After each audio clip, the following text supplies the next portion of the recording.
So I was head of innovation for a big corporate foods, FMCG foods business, and I was facing retrenchment. I had worked in brand and I'd worked in product development, so this came naturally to me, and I slowly but surely developed a gin, which was pretty much one of the first in South Africa. We're a gin business essentially, and we have two products in the gin category.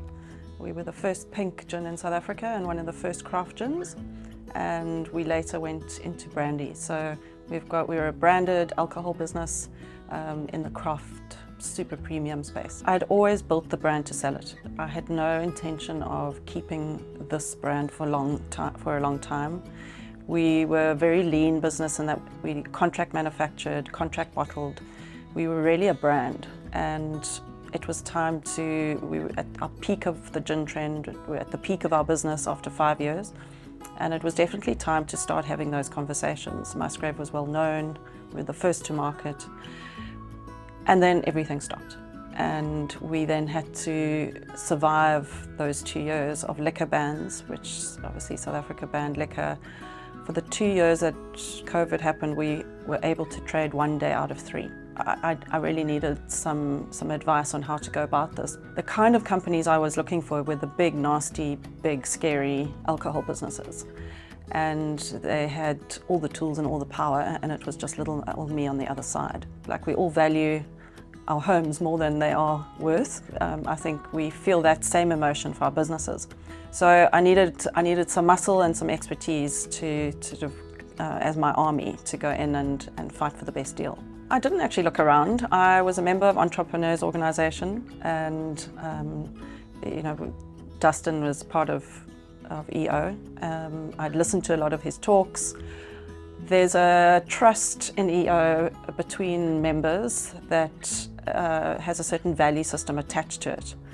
So going into something quite scary, I would rather have gone with someone I knew and that followed a set of rules and values that I knew were aligned to mine.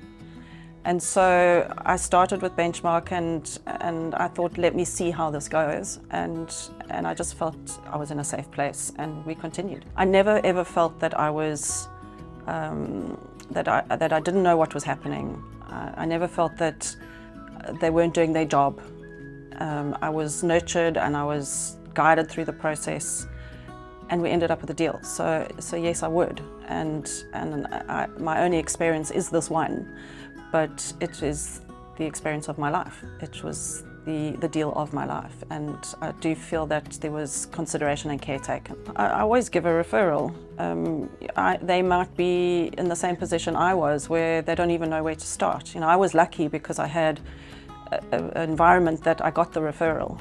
But when you're out there running your little business, this is a very different world, and you may not actually know where to start. I've been in Europe, I've been on yachts and taking time out in the sunshine and actually just breathing for the first time in my life, and being able to, to have that little bit of financial security to say I can take some time out and just breathe and think about what's next. I think that it's changed in that it's the second half of my life now. I don't know if I want to be that stressed ever again. I'm not even sure I want to have my own business again. And so there's just been this huge dump of admin in my life. And so that brings quite a lot of calm.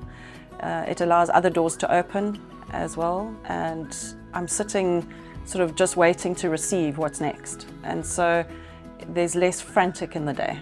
And I don't think I'll ever be that busy again in a day. I will choose not to be that busy.